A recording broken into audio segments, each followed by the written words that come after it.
বিবাহ করে বাসর ঘরে নিয়ে আসলেন। ঘরে নিয়ে এসে স্ত্রীর কপালে হাত দিয়ে দোয়া করতে হবে, আল্লাহুম্মা ইন্নী আসআলুকা খায়রাহা ওয়া খায়রা মা জাবালতা ফিহা ওয়া আউযু বিকা মিন শাররিহা ওয়া শাররি মা জাবালতা ফিহা। হে আল্লাহ, আমার স্ত্রীর মধ্যে যে কল্যাণ আছে সেই কল্যাণ আমি চাই, আর আমার স্ত্রীর মধ্যে যে অকল্যাণ আছে সে অকল্যাণ থেকে আমি পরিত্রাণ চাই। তারপরে স্বামী স্ত্রী দুইজন মিলে 2 রাকাত সালাত আদায় করতে হবে। 2 রাকাত সালাত আদায় করে আল্লাহর নিকটে এই পরিবারের জন্য রহমত, বরকত এবং শান্তির দোয়া আল্লাহর নিকটে চাইতে হবে। কেননা আল্লাহ রহমত বরকত না দিলে রহমত বরকত সম্ভব নয়, কোনো দিনই সম্ভব নয়।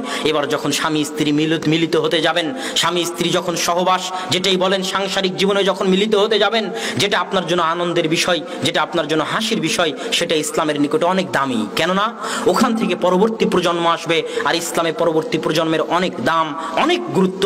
এই জন্য ইসলাম ওখানেও দোয়া শিখিয়ে দিয়েছে, ইসলাম ওখানেও দোয়া শিখিয়ে দিয়েছে, বিসমিল্লাহি আল্লাহুম্মা জান্নিবনা শাইতান ওয়া জান্নিবিশ শাইতানা মা রাযাকতানা। হে আল্লাহ, আজকে আমরা যে সাংসারিক জীবনে লিপ্ত হচ্ছি, এই সাংসারিক জীবন থেকে যদি কোনো সন্তান আসে, তাহলে তুমি সেই সন্তানকে শয়তানের সংস্পর্শ থেকে দূরে রাখিও। কত সুন্দর ইসলামের পরিকল্পনা শুধু একটা সন্তানকে নিয়ে।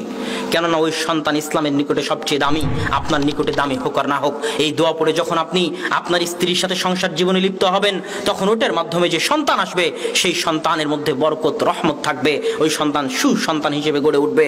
আর এই নিয়মগুলো যদি আপনি রক্ষা না করেন, তাহলে আদর্শ পরিবার গড়ে তুলতে পারবেন না। সন্তান যখন মায়ের পেটে আসলো, এই 9 মাস 10 দিন অনেক গুরুত্বপূর্ণ। এই 9 মাস 10 দিন মায়ের হায়েজ, মায়ের ঋতু বন্ধ থাকে।